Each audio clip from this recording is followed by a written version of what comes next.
aton kinabuhi nga diha kalibutan.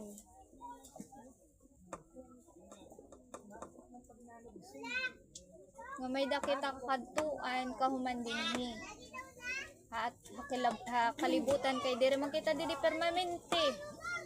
Mawawara kita, di kita maaramsan o. Pero may dakita ikaduha na kinabuhi. Adala ito kung may da ka Ginoo, Jesucristo ding karawat mo hiyang bilang imong personal magtaralwas, may da ka kinabuhi nga diri mawawara. An eternal life. Pinaagi kan Jesus Christ ito niya.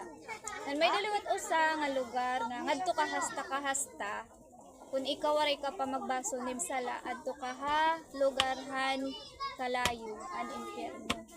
So itaton kalag magpapabilin inihiya. Itaton lawas mabalik hatuna.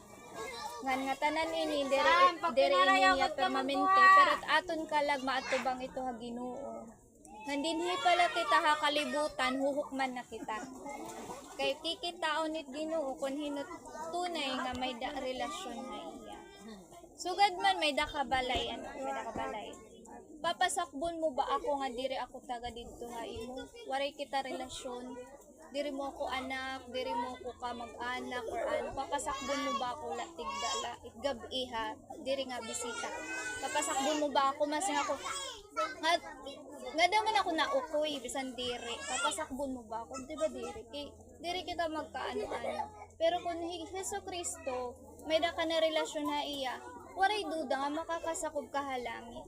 Kasi nagtapod ka iya nga nagbasol ka nimo mga sala.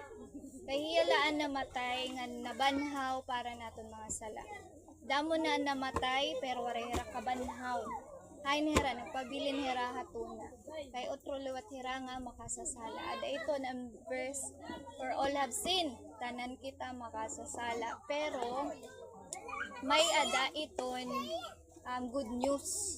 Asya nito ang pagkamatay ni Jesucristo, an iya burial niya paglubongan, ikatulo nga adlaw na banhaw niya.